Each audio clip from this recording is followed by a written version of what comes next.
നമസ്കാരം. മഴ കേരളത്തെ വിട്ടൊഴിയുന്ന ലക്ഷണമില്ല. വീണ്ടും മഴ മുന്നറിയിപ്പ് മലയാളി ആശങ്കയിലാക്കുകയാണ്. സംസ്ഥാനത്ത് അടുത്ത 5 ദിവസം ഒറ്റപ്പെട്ട മഴയ്ക്ക് സാധ്യതയുണ്ടെന്ന് കേന്ദ്ര കാലാവസ്ഥാ വകുപ്പിന്റെ മുന്നറിയിപ്പുണ്ട്. ഇടിമിന്നലോട് കൂടിയ ഇടത്തരം മഴയ്ക്കുള്ള സാധ്യതയാണ് പ്രവചിക്കപ്പെട്ടിരിക്കുന്നത്. ഡിസംബർ 12-ന് 3 ജില്ലകളിൽ യെല്ലോ അലർട്ട് പ്രഖ്യാപിച്ചിട്ടുണ്ട്. പത്തനംതിട്ട, ഇടുക്കി, മലപ്പുറം എന്നീ ജില്ലകളിലാണ് യെല്ലോ അലർട്ട് പ്രഖ്യാപിച്ചിട്ടുള്ളത്. ഒറ്റപ്പെട്ട ശക്തമായ മഴയ്ക്കുള്ള സാധ്യതയാണ് പ്രവചിക്കപ്പെട്ടിരിക്കുന്നത്. തെക്ക് കിഴക്കൻ ബംഗാൾ ഉൾക്കടലിനും ഭൂമധ്യരേഖയ്ക്ക് സമീപമുള്ള ഇന്ത്യൻ മഹാസമുദ്രത്തിന് മുകളിലായി സ്ഥിതി ചെയ്തിരുന്ന ചക്രവാത ചുഴി ന്യൂനമർദ്ദമായി ശക്തി പ്രാപിച്ചതിന്റെ അടിസ്ഥാനത്തിലാണ് കേരളത്തിലും മഴ തുടരുന്നത്. അടുത്ത മണിക്കൂറുകളിൽ കേരളത്തിലെ ഇടുക്കി, എറണാകുളം, കാസർഗോഡ് ജില്ലകളിൽ ഒറ്റപ്പെട്ട ഇടങ്ങളിൽ നേരിയ മഴയ്ക്ക് സാധ്യതയുണ്ടെന്നാണ് കേന്ദ്ര കാലാവസ്ഥാ വകുപ്പ് പറയുന്നത്.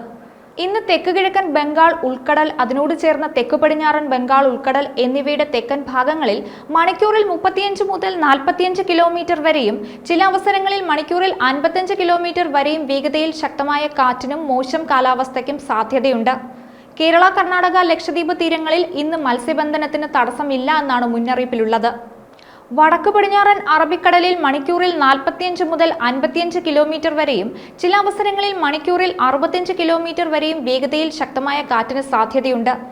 തെക്കൻ ബംഗാൾ ഉൾക്കടലിന്റെ മധ്യഭാഗങ്ങളിൽ മണിക്കൂറിൽ 35 മുതൽ 45 കിലോമീറ്റർ വരെയും ചില അവസരങ്ങളിൽ മണിക്കൂറിൽ 55 കിലോമീറ്റർ വരെയും വേഗതയിൽ ശക്തമായ കാറ്റിനും മോശം കാലാവസ്ഥയ്ക്കും സാധ്യത പറയുന്നുണ്ട്. നാളെ തെക്ക് പടിഞ്ഞാറൻ ബംഗാൾ ഉൾക്കടൽ, തെക്ക് കിഴക്കൻ മധ്യ പടിഞ്ഞാറൻ ബംഗാൾ ഉൾക്കടലിനോട് ചേർന്ന ഭാഗങ്ങൾ എന്നിവിടങ്ങളിൽ മണിക്കൂറിൽ 35 മുതൽ 45 കിലോമീറ്റർ വരെയും ചില അവസരങ്ങളിൽ മണിക്കൂറിൽ 55 കിലോമീറ്റർ വരെയും വേഗതയിലുള്ള കാറ്റിനും മോശം കാലാവസ്ഥയ്ക്കും സാധ്യത പറയുന്നുണ്ട്. കേരളത്തിൽ മഴയെന്ന് കേൾക്കുമ്പോൾ മലയാളിക്ക് നെഞ്ചിടിപ്പ് കൂടുന്നുണ്ടെങ്കിലും UAE പ്രവാസികളും സ്വദേശികളും മഴയ്ക്കായി പ്രാർത്ഥനയോടെ കാത്തിരിക്കുകയാണ്. അതെ, UAE പ്രസിഡന്റ് ഷെയ്ഖ് മുഹമ്മദിന്റെ നിർദ്ദേശപ്രകാരം ശനിയാഴ്ച UAEയിലുടനീളമുള്ള പള്ളികളിൽ മഴയ്ക്ക് വേണ്ടി പ്രാർത്ഥിക്കാൻ ആരാധകർ ഒത്തുകൂടിയിരുന്നു. ഇതിന്റെ പശ്ചാത്തലത്തിൽ ആയിരക്കണക്കിന് വിശ്വാസികൾ മഴയ്ക്ക് വേണ്ടി പ്രാർത്ഥിക്കാനായി പള്ളികളിൽ എത്തിയിരുന്നു. പതിവായി ലഭിക്കുന്ന മഴ വൈകുമ്പോൾ ഗൾഫ് രാജ്യങ്ങളിലുടനീളം ഇങ്ങനെ പ്രാർത്ഥന നടത്തി വരാറുണ്ട്. പ്രാർത്ഥനകൾ നടത്തുന്നതിനുള്ള ആഹ്വാനം ചെയ്യുന്നത് രാഷ്ട്രത്തിന്റെ ഭരണാധികാരിയാണ്. UAEയിലുടനീളം മഴ പെയ്യുന്നത് അസാധാരണമല്ലെങ്കിലും പ്രത്യേകിച്ച് വടക്കൻ എമിറേറ്റുകളിൽ UAEയിൽ വരണ്ട മരുഭൂമി കാലാവസ്ഥയാണ്. രാജ്യത്ത് സാധാരണയായി പ്രതിവർഷം 180 മില്ലിമീറ്റർ മഴ ലഭിക്കുന്നതായാണ് കണക്കുകൾ പറയുന്നത്.